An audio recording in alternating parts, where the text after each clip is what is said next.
Y esta mañana nos toca empezar la primera carta de Pablo a Timoteo. Entonces, si puedes buscar en tu Biblia, primera de Timoteo. Y hoy comenzamos en primera de Timoteo, capítulo 1, a los versículos 1 y 2. Y espero que esos versículos también nos ayuden a descubrir énfasis que Pablo tenía cuando escribió esta primera carta a Timoteo, esta mañana.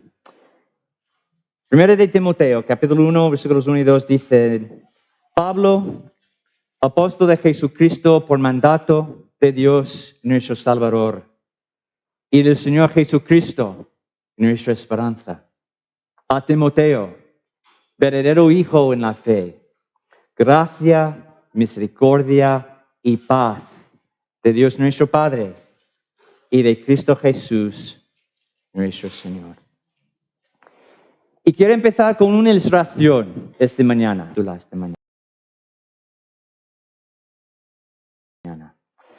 Viene de una película. La película es El Señor de los Anillos. Y en esta película hay un personaje con el nombre Sam. Y este personaje es el ayudante del personaje principal en estas películas, que es Frodo. Y este personaje Sam da un discurso bastante conocido en la segunda película de la trilogía que se llama Las Dos Torres. Y este discurso es tan famoso que incluso algunos entre los aficionados de esas películas lo tienen memorizado, este discurso de Sam.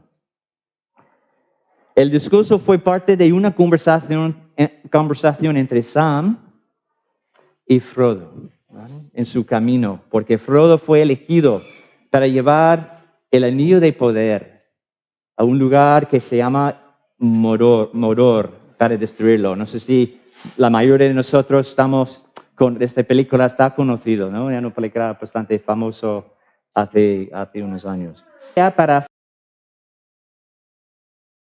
Frodo fue muy difícil, muy difícil. Entonces, la conversación fue así, en camino hacia este fin, entre Frodo y Sam. Frodo dijo: no puedo hacer esto, Sam.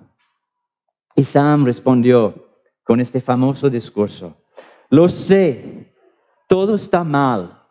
Por derecho, que ni siquiera deberíamos estar aquí. Pero estamos. Y como en las grandes historias, señor Frodo, las que realmente importaban, estaban llenas de oscuridad y peligro. Y a veces uno no quería saber el final. Porque ¿cómo podría el final ser feliz?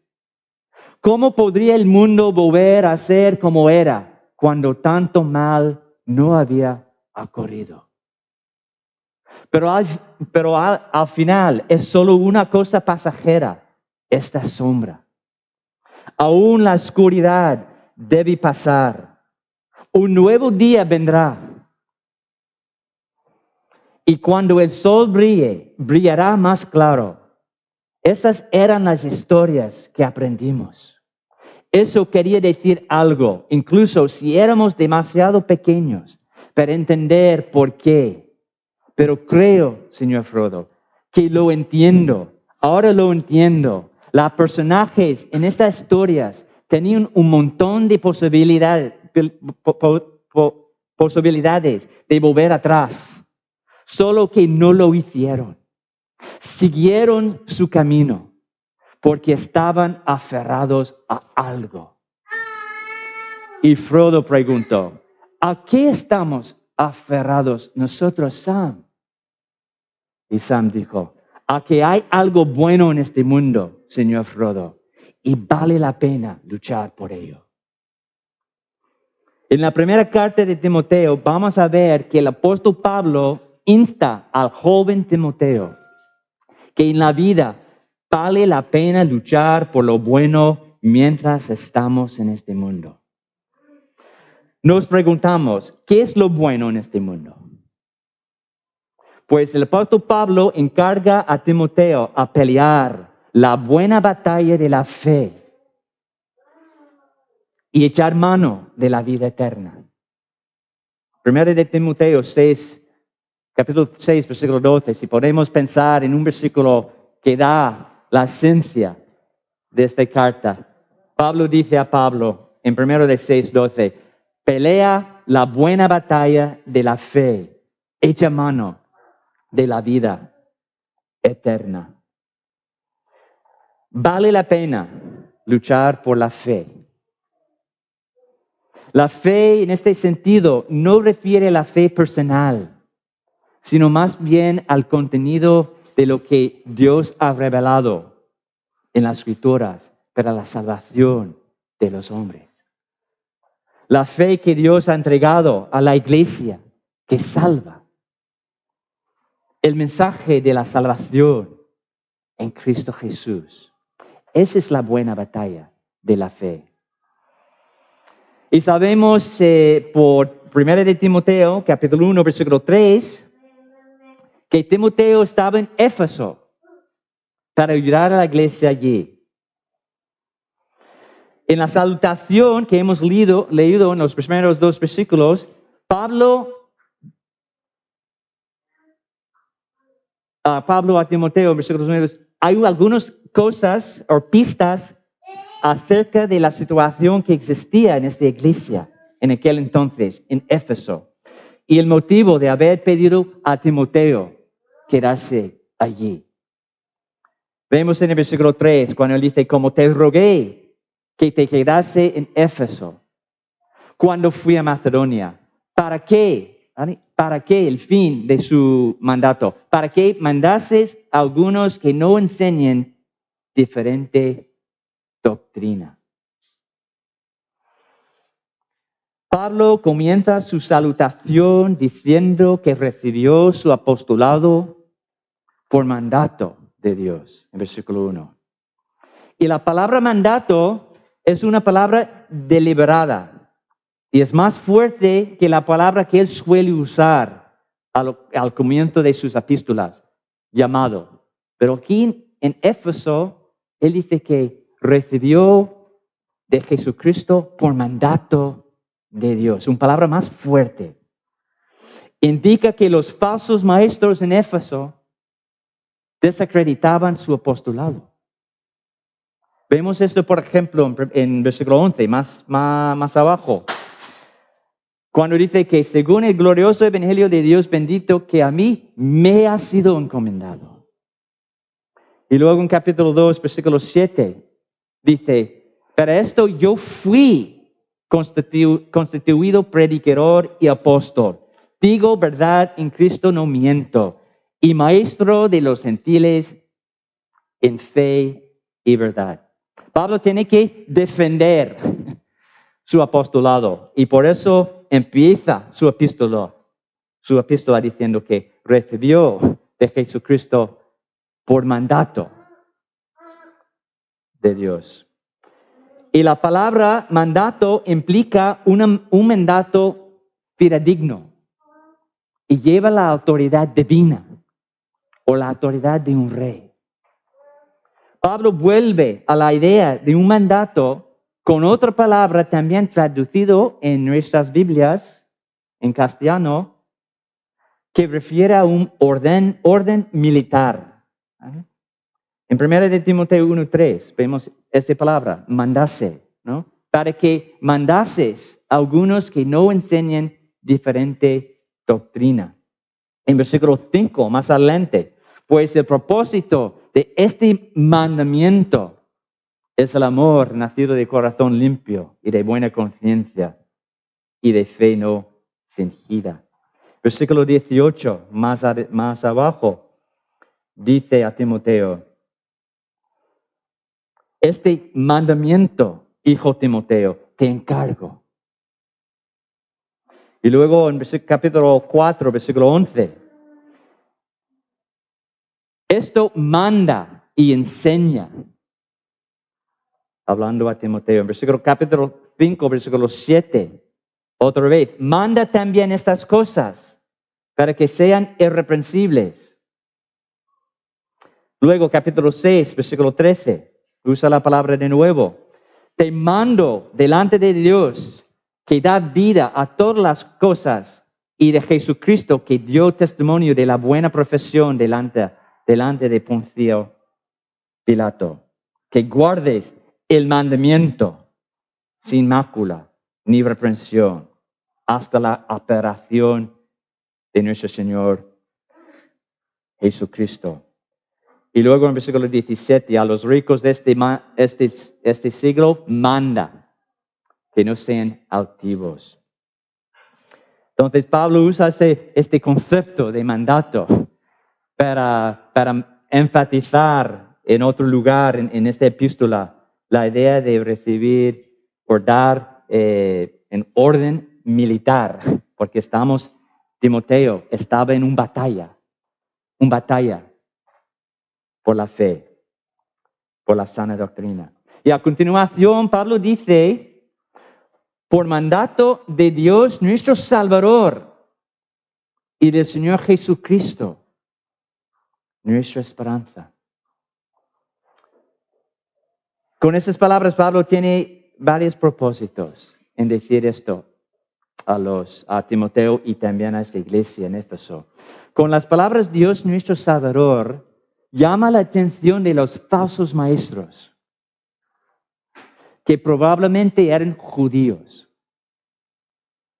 A textos como Salmo 25, los versículos 5 y 7. Si quiere buscar Salmo 25, versículos 5 y 7, y esos versículos anuncian que Yahvé es salvador de los pecadores.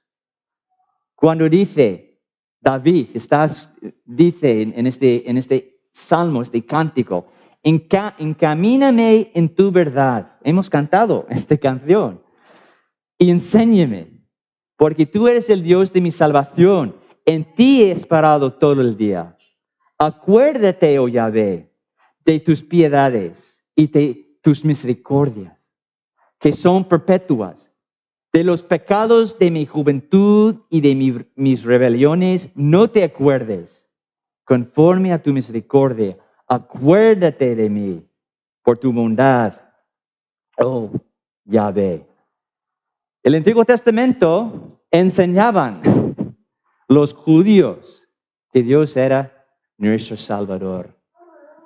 Da afirmación también en su salutación de la deidad de Jesús.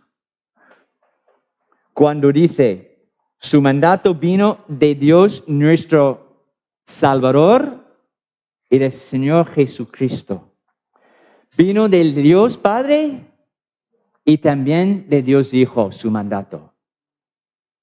Así que Jesús es igual a Dios. Jesús es Dios. Y tenemos aquí el principio de esta epístola, un texto que confirma y que dice que Jesucristo es igual Dios, como Dios Padre. Implica que Dios salva por medio de su Hijo, Jesucristo. Recordamos lo que dice en Evangelio de Juan 3:16, porque de tal manera amó Dios al mundo que ha dado a su Hijo unigénito, para que todo aquel que en Él cree no se pierda, mas tenga vida eterna. Pablo hace una asociación evangélica entre el Padre y el Hijo.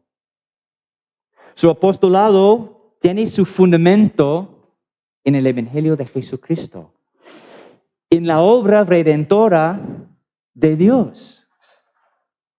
Dios nuestro Salvador, a quien nos salvó en entregar a su Hijo Jesucristo para nuestra esperanza. Como Pablo eligió la palabra mandato A propósito, podemos ver que esas palabras de salutación evangélicas sirven también para confrontar a los falsos maestros en Éfeso. Vamos a ver a lo largo de la carta de 1 de Timoteo que Pablo da varias instrucciones y declaraciones que tienen como su propósito corregir a los falsos maestros en Éfeso. Y nos ayuda a poner estas instrucciones en el contexto de 1 de Timoteo. La esencia de su error de esos falsos maestros fue que negaban que Jesucristo era un mediador suficiente para salvar a todos los hombres. Por eso, por ejemplo, en capítulo 2 de 1 de Timoteo 5-6, Pablo dice en medio de sus instrucciones acerca de la oración. Dice, porque hay un solo Dios y un solo mediador entre Dios y los hombres, Jesucristo hombre, el cual se dio a sí mismo en rescate por todos, de lo cual se dio testimonio a su debido tiempo. Entonces, según ellos, no todos los hombres podían ser salvos por la gracia de Dios, porque Cristo no era mediador suficiente para salvar a todos los hombres, según esos falsos maestros. Según lo creemos acerca de quién es Jesucristo, entonces eso nos enseña, ¿no? Según lo que creemos acerca de quién es Jesucristo, define lo que te entendemos acerca de la salvación. Podemos decir que nuestra cristología, nuestra doctrina acerca de la persona de Jesucristo, determina nuestra soteriología, nuestra doctrina de salvación. Si no entendemos lo que las Escrituras enseñan acerca de Jesucristo, no vamos a entender con claridad la salvación. Y ese es el problema en Éfeso. Los maestros no entendían lo que enseñaba las Escrituras acerca de Jesucristo. Entonces tenía su entendimiento de cómo se salva una persona erróneo. Tenía una perspectiva errónea. La falsa enseñanza en Éfeso tenía dos enfoques. ¿Vale? Cuando leemos el 1 de Timoteo, su falsa enseñanza tiene dos enfoques. Uno era un legalismo con un toque de ascetismo, es decir, la práctica que busca la perfección por medio de una vida austera. ¿Vale? Por un lado, un legalismo, y por otro lado, predicaban un evangelio de prosperidad en Éfeso.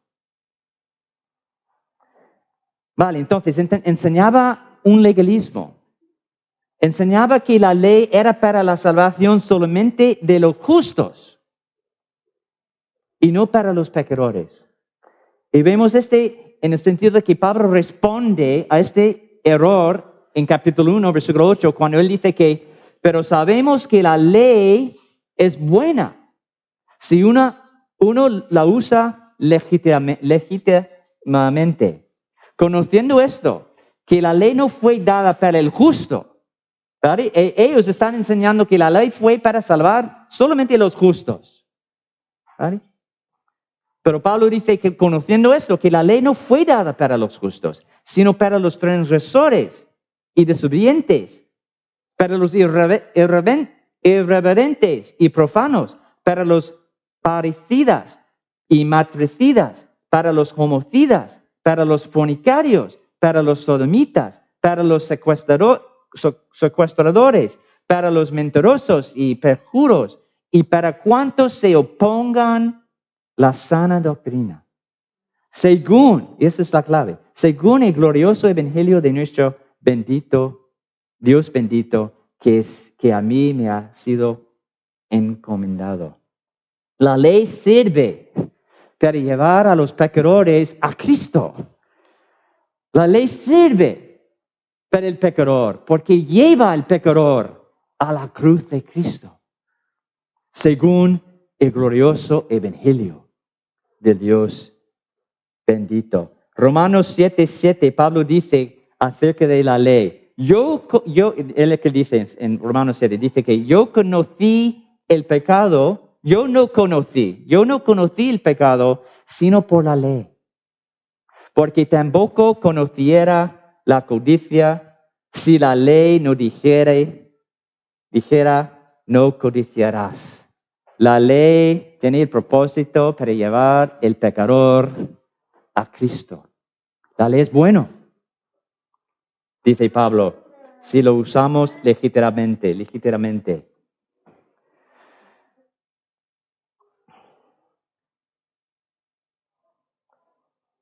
Y luego da la prohibición en 1 de Timoteo. Estos falsos maestros dan la prohibición de casarse y abstenerse. Y también de abstenerse de ciertos alimentos. Esa es la parte de ascetismo, ¿no? Legalismo y ascetismo. 1 de Timoteo 4:3 dice, esos maestros prohibirán casarse y mandarán abstenerse de alimentos que Dios creó para que con acción de gracias participasen de ellos los creyentes y los que han conocido la verdad.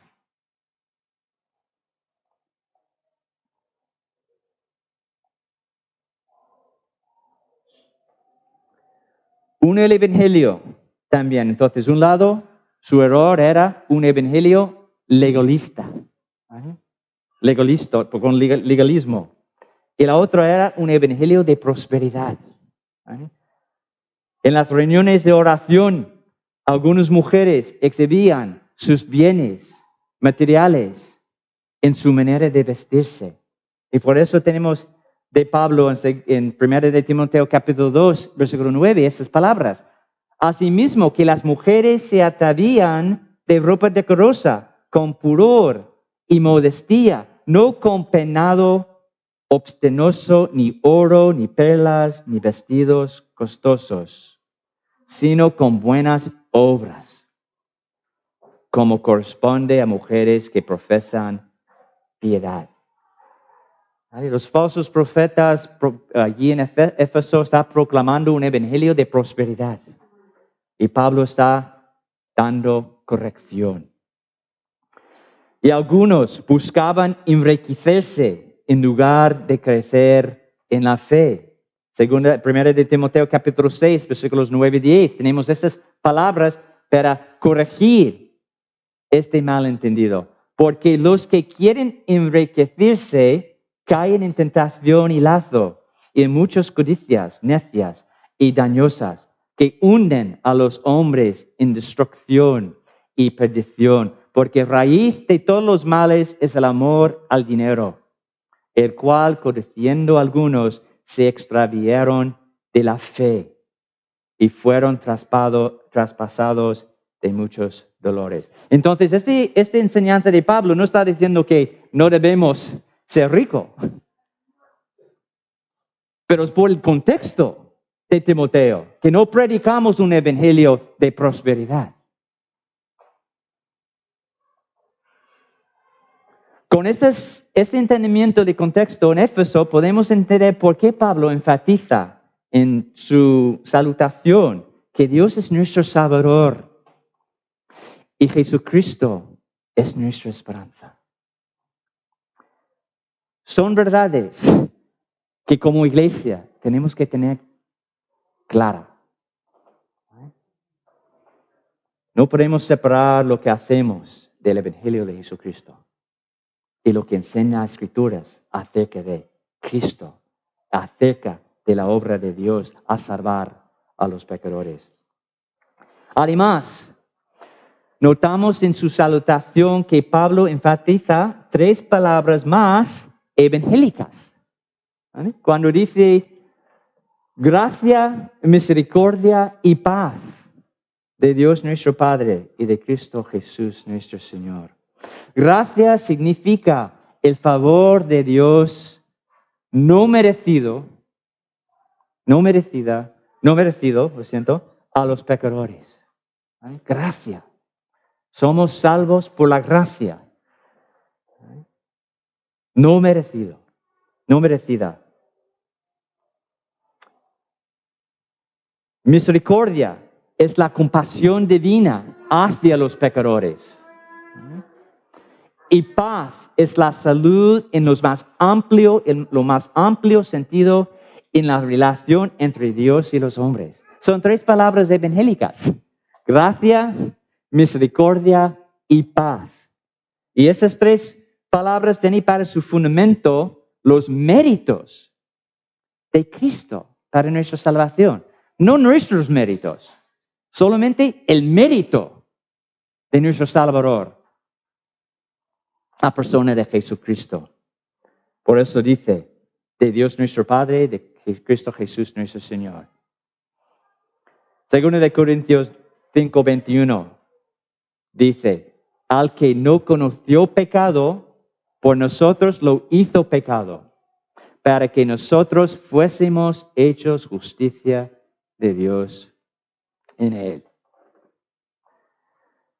Pablo, en su salutación al comienzo de esta epístola, está enfatizando que somos salvos por Dios mediante Jesucristo. Dios, nuestro Salvador, y del Señor Jesucristo, nuestra esperanza delante del Padre. Y unos versículos más adelante, en el versículo 15 de capítulo 1, Pablo enfatiza que Jesús vino al mundo para salvar a los pecadores, cuando dice, palabra fiel y digna de ser recibida por todos. Cristo Jesús vino al mundo para salvar a los pecadores. En capítulo 2,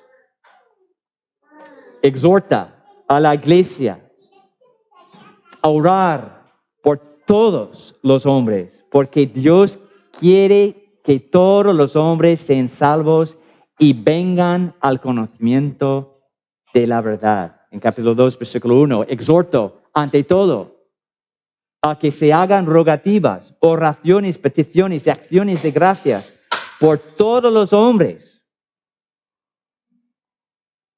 Y dice en versículo 3, porque esto es bueno y agradable delante de Dios nuestro Salvador, el cual quiere que todos los hombres sean salvos y vengan al conocimiento de la verdad.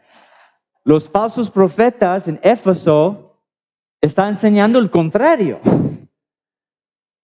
que Dios no salva a todo hombre, solo los justos, según la ley. Pero Pablo está diciendo que no. El propósito de Dios de enviar a Cristo es porque quiere anunciar esa salvación a todos los hombres.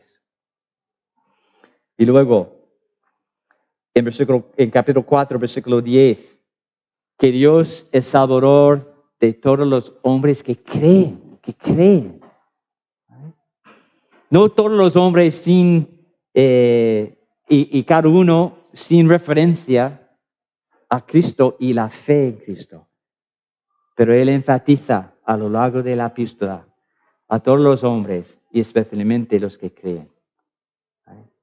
A los que creen. Así que Primera de Timoteo fue escrito para estimular a Timoteo a pelear por la sana doctrina de Dios como Salvador, porque Dios salva a los pecadores mediante el sacrificio vicario de su Hijo Jesucristo, que es entonces nuestra esperanza.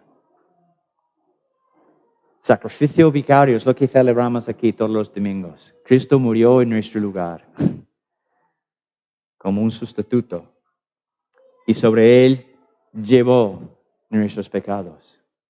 Y por su sangre tenemos redención y el perdón de pecado.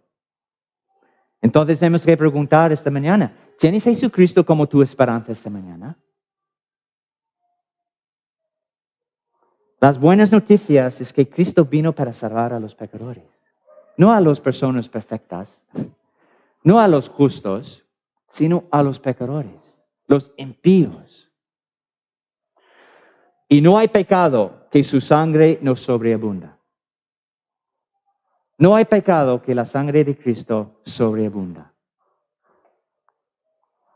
Pablo la insta a corregir los errores enseñados por los falsos maestros que suponían un peligro para la iglesia en Éfeso, porque estaba enseñando otro evangelio, uno de legalismo y de prosperidad. Por último, Pablo quería apoyar a Timoteo en su ministerio también. Por eso dice a Timoteo, verdadero hijo en la fe. Con la carta de Pablo en su mano, Timoteo llevaba con él la autoridad apostólica del apóstol Pablo delante de la iglesia, el joven Timoteo. Pablo llama a Timoteo verdadero hijo en la fe. Y esas palabras pueden significar dos cosas. Una cosa, que Timoteo vino a Cristo por medio del testimonio de Pablo. Es decir, que Pablo era su padre espiritual. Y es probable que significa esto. Según el testimonio de Hechos 14:6 y 16:3, cuando vemos en la primera viaje de Pablo, él ha predicado la palabra, el evangelio en Listra, donde vivía Timoteo. Y luego en su segunda vuelta, ha reconocido Timoteo como un hijo verdadero de la fe. Y ha acogido Timoteo para ser su ayudante y compañero en predicar el evangelio. Pero si quisiera enfatizar esto, Pablo habría dicho mi verdadero hijo en la fe. Solo dice que a Timoteo, verdadero hijo en la fe. Lo más probable es que Pablo quería destacar el carácter de Timoteo, en contraste con los falsos maestros en Éfeso. En ese sentido, Pablo era un verdadero hijo en la fe, un verdadero creyente en que Pablo podía confiar, peleará la buena batalla de la fe. En contraste a los falsos maestros, Timoteo era un verdadero hijo de la fe, responsable. Pablo podía confiar en él. Por eso dice a él, pelea la buena batalla de la fe, echa mano de la vida eterna, a la cual asimismo fuiste tú, Timoteo, llamado, habiendo hecho la buena profesión delante, o está hablando de Cristo en ese sentido, de Cristo, delante de muchos testigos. No, lo siento, en este texto está hablando de Timoteo, a la cual asimismo fuisteis tú, Timoteo, llamado, habiendo hecho la buena profesión delante de muchos testigos, temando delante de Dios, que da vida a todas las cosas. Entonces Timoteo era un hijo verdadero en la fe. La salutación entonces de Pablo a Timoteo nos recuerda de temas importantes para nosotros como iglesia. Da una visión integral de la iglesia, que Cristo vino para salvar a los pecadores. Enfatiza que lo que una iglesia cree, dirige y determina cómo vive. Si la iglesia tiene el evangelio mal, la vida de la iglesia va mal. La comunión entre los hermanos va mal. Primero de Timoteo, en esa introducción y en el epístola entero, destaca que un conocimiento bíblico del evangelio de Jesucristo es fundamental y esencial para que una iglesia sea saludable. El evangelio de Jesucristo es el fundamento de nuestros ministerios en nuestra iglesia. Es el fundamento de nuestro ministerio de la palabra. predicada, enseñada los miércoles, enseñado en un estudio bíblico. El Evangelio de Jesucristo es el fundamento del ministerio de la palabra. Por eso intentamos entender las Escrituras, a ver a Cristo en las Escrituras. Cristo revelado, tanto en el Antiguo Testamento como en el Nuevo Testamento,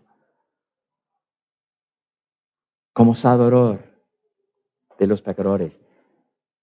El Evangelio de Jesucristo es el fundamento de nuestro ministerio de música y de sonido. Todo lo que hacemos aquí, todo lo que hacemos los que están involucrados en el ministerio de música, sonido, el fundamento de nuestro ministerio de música es Jesucristo, el Evangelio de Jesucristo. Entonces cantamos de Él y cantamos de nuestra gran necesidad por Él.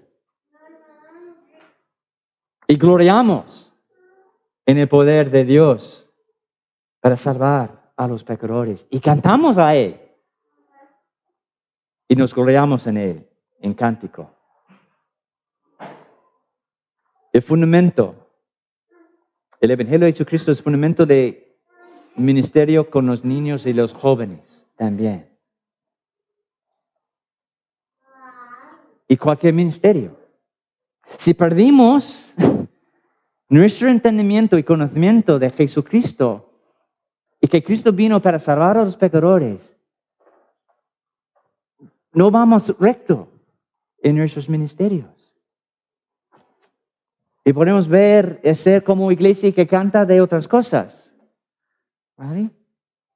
Pero no, el Evangelio de Jesucristo y lo que vamos a ver a lo largo de esta epístola de 1 Timoteo es fundamental y principal para cualquier ministerio en la iglesia. El Evangelio es el mensaje que enunciamos a todo hombre y forma el contenido de nuestras oraciones por todos los hombres. Entonces reunimos los miércoles en oración y el Evangelio de Jesucristo, el hecho de que Cristo vino para salvar a los pecadores, este forma el contenido de nuestras oraciones. Entonces oramos por todos los hombres. Oramos por nuestro testimonio. Oramos que el Señor obre en el corazón de las personas que damos testimonio para su salvación, porque Cristo vino para salvar a los pecadores, sin excepción de persona. Así que Pablo nos exhorta también a luchar por lo bueno y no olvidar que lo más importante y eterno es pelear la buena batalla de la fe, de la sana doctrina. Pelear por la sana doctrina y su práctica bíblica en la vida de la iglesia. Todos nosotros, no solamente los pastores o los diáconos, todos nosotros, cada uno de nosotros tenemos que pelear, luchar por la sana doctrina. Si una persona empieza a enseñar otra doctrina diferente, todos nosotros somos responsables de llamar la atención a esta persona y decir que lo que has dicho no es verdad. Porque has dejado al lado el Evangelio de Jesucristo y la verdad que Cristo vino para salvar a los pecadores. Que Dios es Salvador y Jesucristo es nuestra esperanza. Vale la pena, hermanos, vale la pena luchar por ello, ¿verdad? Que el Señor bendiga su palabra y que el Señor bendiga esta epístola. Mientras que vamos estudiándolo, que crezcamos en esa firmeza de luchar y pelear de la fe. Que el Señor bendiga su palabra. Amén.